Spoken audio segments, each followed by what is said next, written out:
Golden GPA 5 আলহামদুলিল্লাহ। GPA 5 পেয়েছি, আলহামদুলিল্লাহ জিপিএ 5 পেয়েছি, জিপিএ 5 পেয়েছি, জিপিএ 5 পেয়েছি। বুঝলাম না, এক্সাম কি শুধু মেয়েরাই দিয়েছে কিরে ভাই বেয়াদাররা? তোরা এক্সাম দিস নাই? আলহামদুলিল্লাহ এক্সপেকটেশনের মতোই রেজাল্ট পেয়েছি। প্রতিটা নিউজ চ্যানেলে খালি দেখতেছি মেয়েরাই পাস করছে, মেয়েরাই জিপিএ 5 পাইছে। তোরা কি করছস? তোরা কি এক্সাম দিস নাই নাকি রে ভাই? মেয়েরাই নাচানাচি করতেছে, আবার দেখলাম মেয়েদের সাথে সাথে আন্টিরাও জিপিএ 5 পাইছে।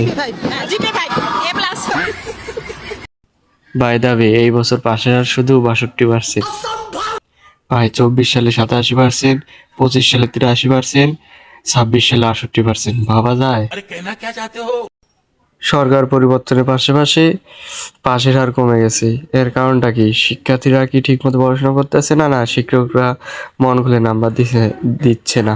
মন খুলে গান গাওয়া যায়, মন খুলে নাম্বার দেওয়া যায়। তাও তো কথা, মন খুলে গান গাওয়া যায়, মন খুলে নাম্বার দেওয়া যায় না। তার মানে দোষ শিক্ষার্থীদের। তারা সারাদিন টিকটক রিলস নিয়ে ব্যস্ত থাকে, এর কারণে তাদের এই অবস্থা।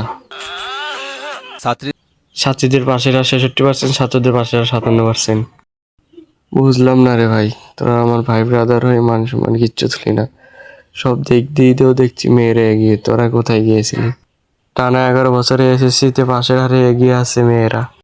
সব দিক দিয়ে দেখি তো মেয়েরা এগিয়ে। সারাদিন কি তোরা খালি পুংটামি করস? তোদের কি পুংটামি করতে দিন চলে যায়? পাশের হার জিপিএ 5 দুটোতেই মেয়েরা এগিয়ে। পাশের সংখ্যাও মেয়েদের বেশি, জিপিএ 5 এর সংখ্যাও মেয়েদের বেশি। তোরা এই সময় কই গেছিলি? ঘোড়ার ঘাস কাটতে গেছিলি?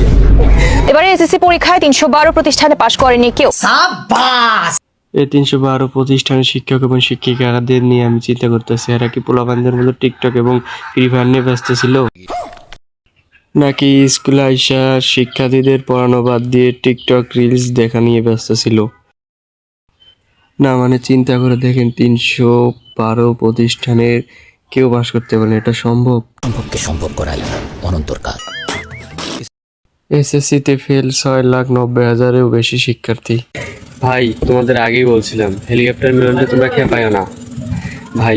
24 সালে পাশের হার ছিল 84% এবং 25 সালে আইসা হয়েছে 26 সালে আইসা হয়েছে 68%। তোমাদের আগে বলছিলাম মিলনটা খেপায়ও না, দেখছো তার পরিণাম কি ভয়াবহ। 60.25%। পরীক্ষার সময় তার চেতাইছো, সে এখন তোমাদের জায়গা মতো ভইরা দিছে। তো তোমরা যারা পাশ করছো তোমাদের অভিনন্দন, তোমরা এখন কলেজে। তা একটা কথা মাথায় রেখো, কলেজে যারা যায় তারা কিন্তু পুংটামি বেশি করে। কলেজই এমন একটা জায়গা যেখানে খারাপ হওয়ার সম্ভাবনা বেশি থাকে ছাত্রছাত্রীদের। অলরেডি এক স্যাংরা বলতেছে, ভাই বাবা আমাকে বলবো তুমি আমাকে বিয়ে দিয়ে দাও নাতি নাতির মুখ দেখার জন্য। হাই রে, তোমাদের কলেজে যাওয়ার আগেই পুংটামি শুরু। আর যারা ফেল করছো তারা চিন্তা করো না, এই বছর না হয়েছে তাই কি হয়েছে, সামনেবার ট্রাই করবা। এবার একটু প্রিপারেশন একটু খারাপ ছিল, সামনেবার প্রিপারেশন ভালো নিয়ে এগিয়ে যাবা, ইনশাল্লাহ পাস করবা। আর একটা কথা মাথায় রাখবে, এই রেজাল্টটা তোমার জীবনে একটা অঙ্ক। আর ভাই সবসময় একটা জিনিস মাথায় রাখবে, আল্লাহ যা করে ভালোর জন্যই করে। ভাই তুমি তো বলতে পারো যে ভাই আমি ফেল করছি, একটা বছর আমার জীবন থেকে চলে গেলো, নষ্ট হয়ে গেলো। ভাই তুমি একটা কথা মাথায় রাখো, হয়তো তুমি এবার যা করছো ভাই, একটা সাবজেক্ট হয়তো গেছে কারো 3টা 4টা গেছি ভাই, এর পরের বার তুমি ওর চেয়ে ভালো রেজাল্ট করতে পারবা ভাই। আল্লাহ যা চায় ভালোর জন্য করে, তোমার ভালোর জন্য আল্লাহ করছে এটা, তা এতে মন খারাপের কিছু নাই। আর ভাই আমি এই চ্যানেলটা নতুন খুলছি ভাই, সবাই একটু সাবস্ক্রাইব করে দেবেন এবং আমার ভিডিও দেখার জন্য সবাই পাশে থাকবেন। ধন্যবাদ এবং শেষ পর্যন্ত ভিডিও দেখার জন্য আপনাদেরও ধন্যবাদ। ইনশাল্লাহ ভালো থাকবেন।